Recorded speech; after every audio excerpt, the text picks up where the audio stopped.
Bismillahirrahmanirrahim. Assalamu alaikum. Khalid Umar here. Today we must talk about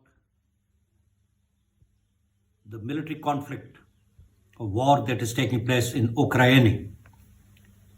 Did they just start out of the blue, or was there a very clear background to the build-up and finally an attack by Russia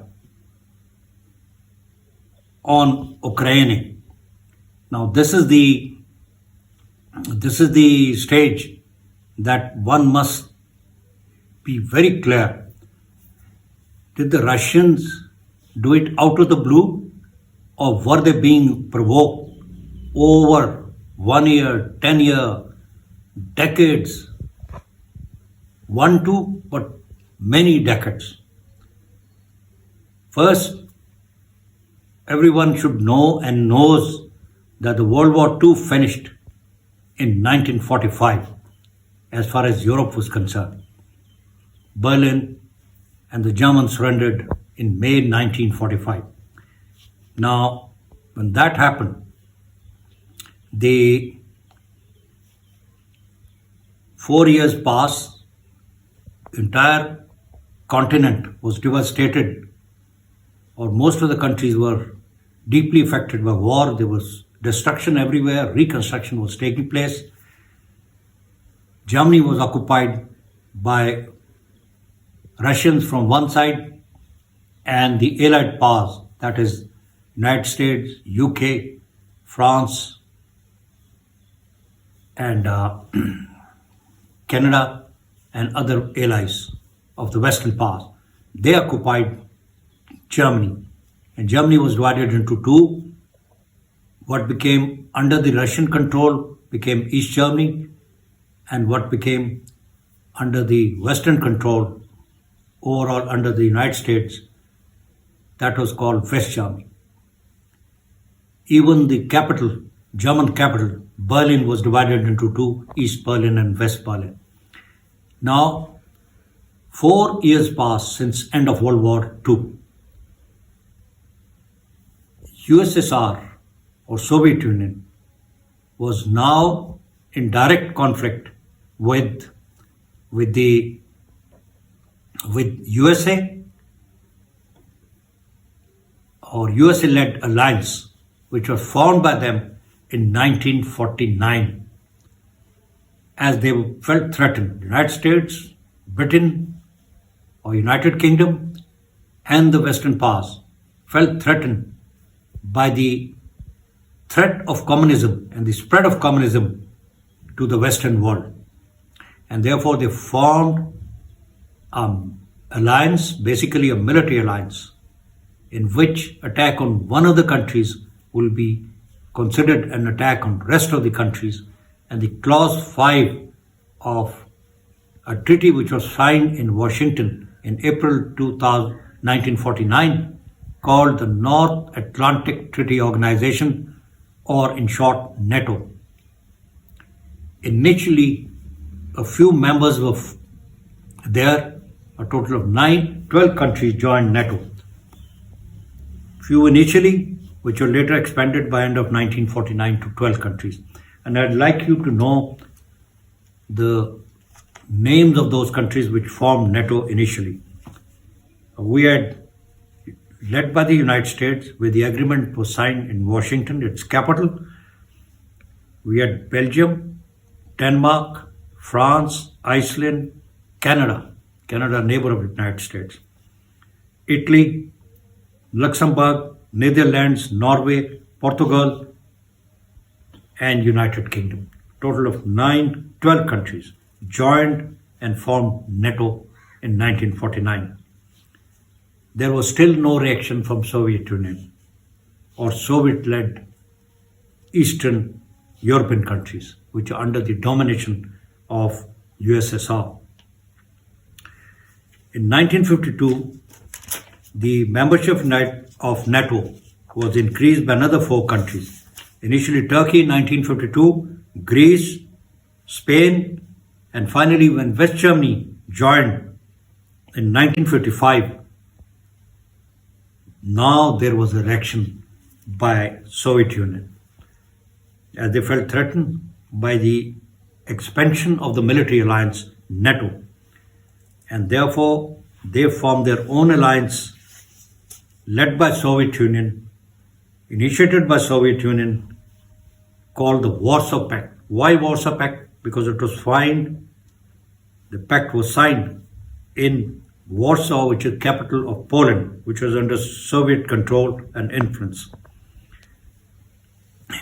This pact was signed 6 years after NATO. So you can see it happened. They were very slow to react as far as Soviet Union was concerned.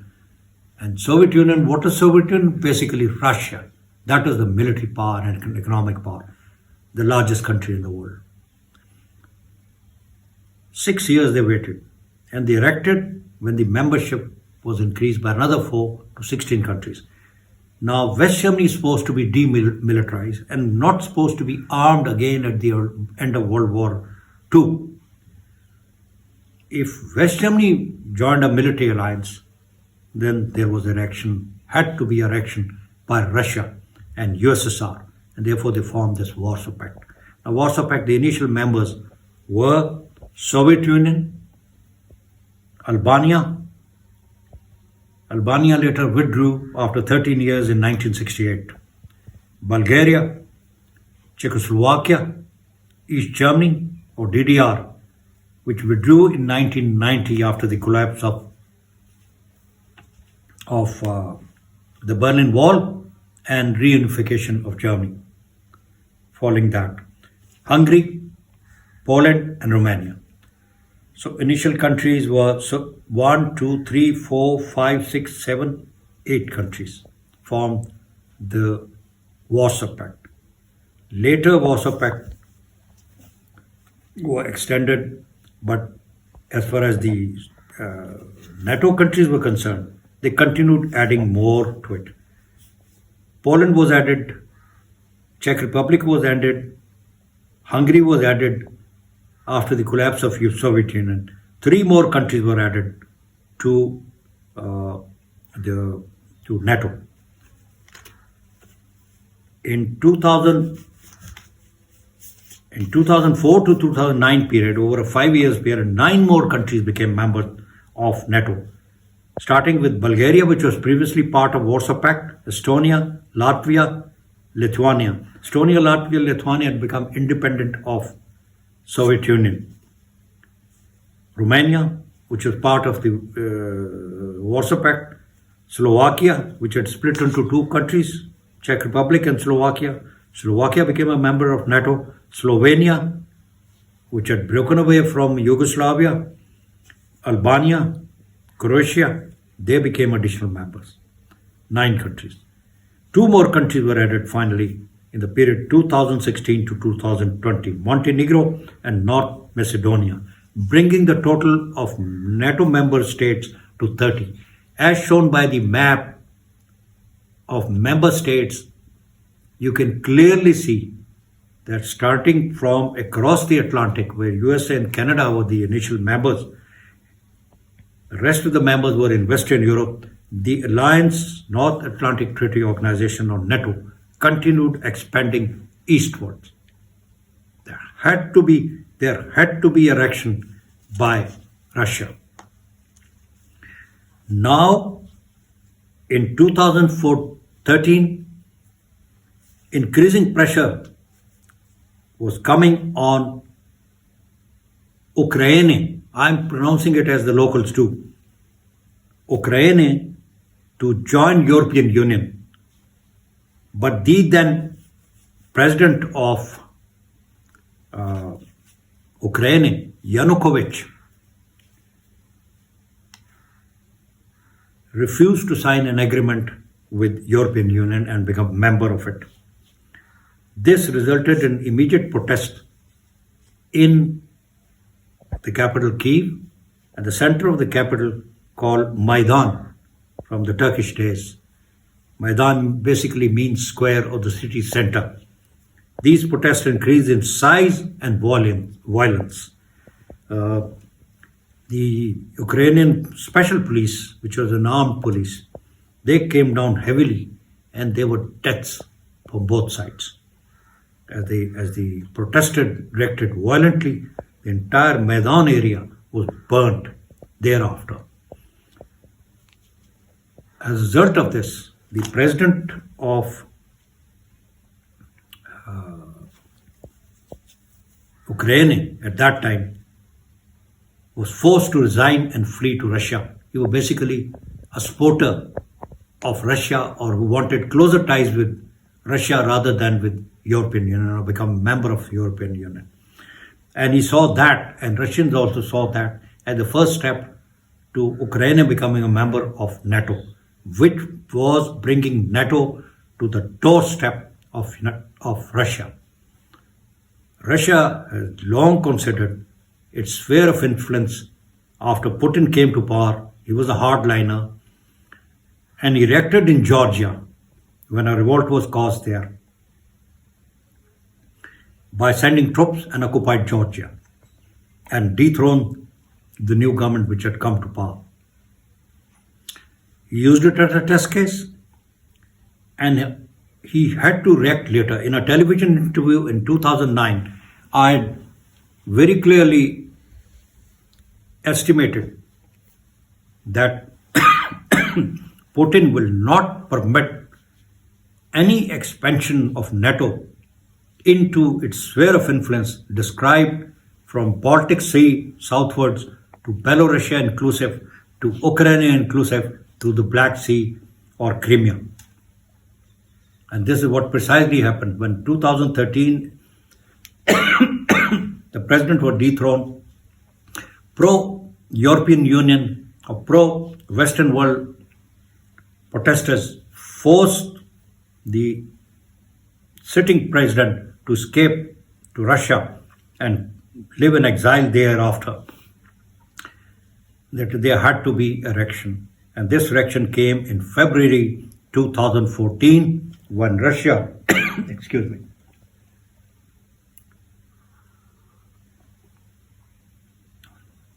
reacted militarily by going into Crimea and taking over the Sevastopol naval base and harbor and port and expanding northwards. Simultaneously, Russian military forces, army, that I had estimated, and I posted it on Twitter a night earlier. Then I thought the invasion is now likely, and I gave the direction of movement of the main columns through the land route, which would have gone through southern Russia,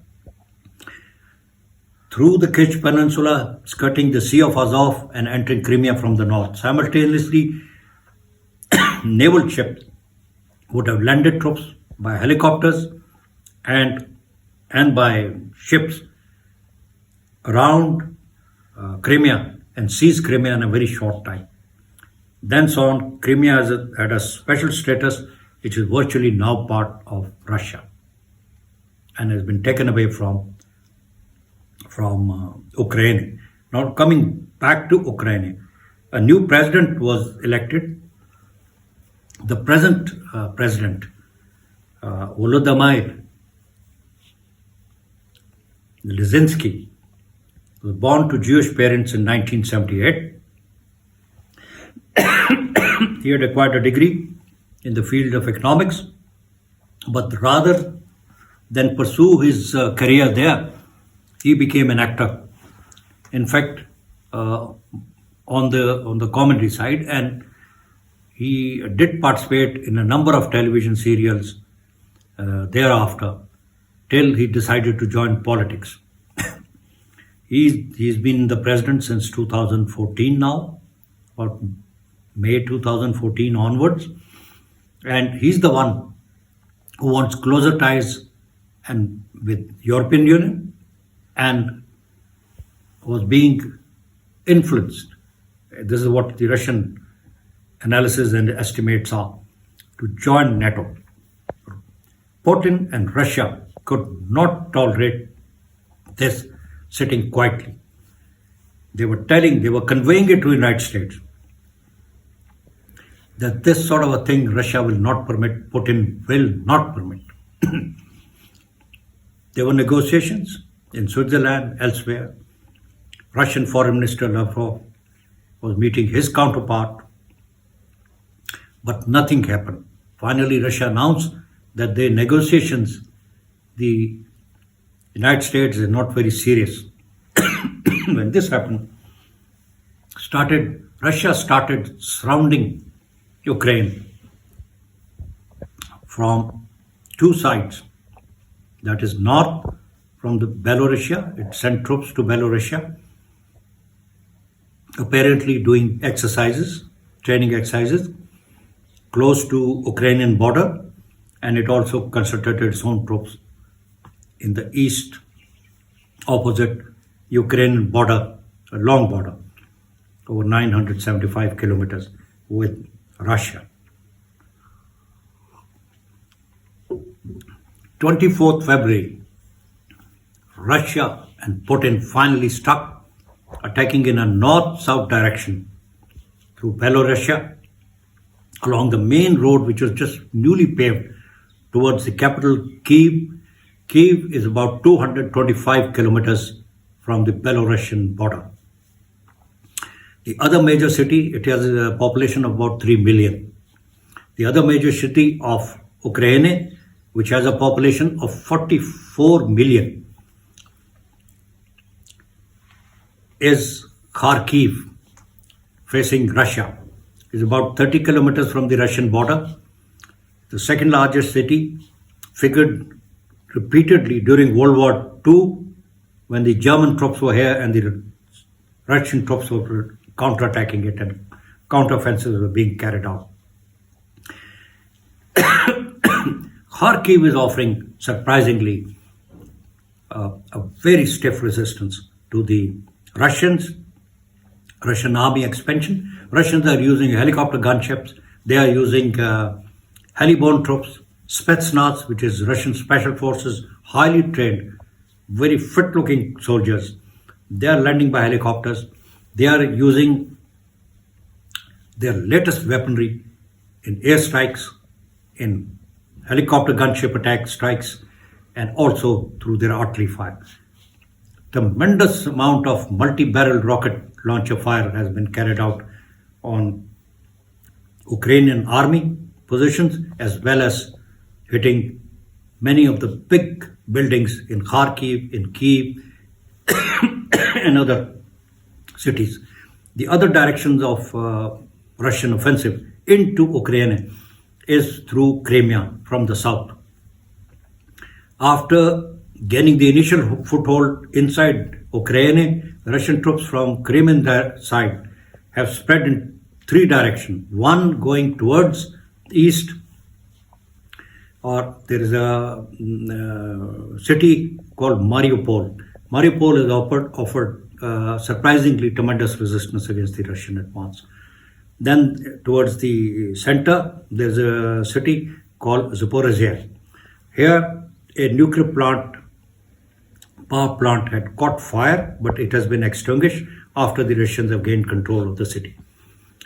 The first major city to fall to Russian army is about yesterday. The city is called Kherson, pronounced by the Western world as Kherson. They cannot pronounce Kha. My name is Khalid. My name is pronounced by most in the Western world who's English speaking as Khalid or Khalid. But the Russians do pronounce it.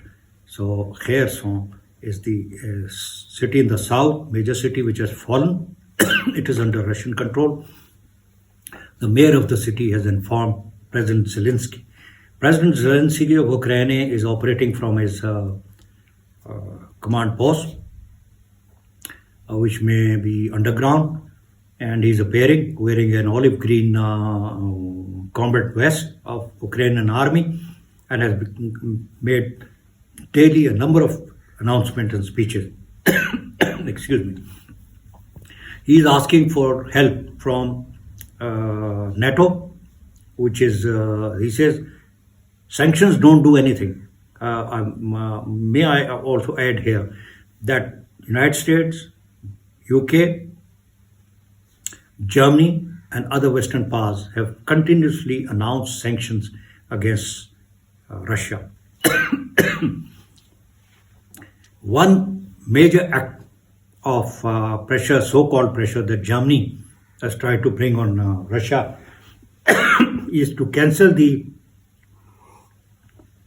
Nord Stream 2 gas pipeline through the Baltic from Uskil in northwest Russia. I heard a short video of one of the members of parliament of Germany, a lady. She was saying that our sanctions are going to hurt Germany more. Cancellation of the Nord Stream 2 gas pipeline is going to hurt Germany more because Germany, after rejecting nuclear power plant, had opted for gas, and they are totally dependent on the Russian gas. Gazprom, the Russian giant, and Russian natural gas caters for 1/3 of all gas supplies to Western Europe, Central and Western Europe.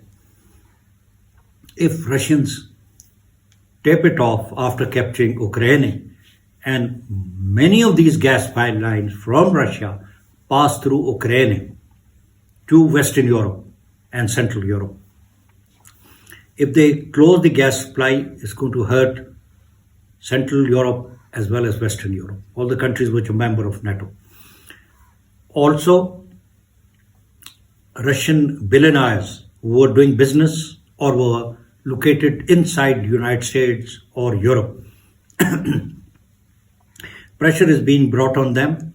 Their yachts are being seized. The currency exchange and Russian banks have been banned. The owner of the famous football club Chelsea in United Kingdom, UK, England, Abramovich, is being forced to sell the club, and he's already announced that he's selling Chelsea and anybody can buy it from him. These economical sanctions work, but they take time. And this is what President Zelensky said in one of the speeches, that sanctions are all right, but they don't help stopping the Russian advance. They are not stopping. Military aid, military weaponry, and short of saying that the American troops or the NATO troops could have come into Ukraine to fight with them, nothing is stopping them. Sanctions don't matter. And sanctions have been applied even on our country, Pakistan, time and again by the United States, but the country has survived and continued to survive. These threats of sanctions, economic sanction and military aid stoppage don't work anymore. Pakistan has been, our Prime Minister just visited Russia during the start of the conflict. Somehow, this was a planned visit and he was not deterred to go to Moscow, and he went there with a small delegation of his ministers and important people and has met President Putin. And it was a short, crisp visit, but it has made its impact as far as Pakistan's foreign policy is concerned. Pakistan is no more to be pushed around by United States. No more. That's all for today. I will upload some photographs of the conflict too, and daily then give you update of fighting which is going on from the military point of view. That's all. Allah Hafiz.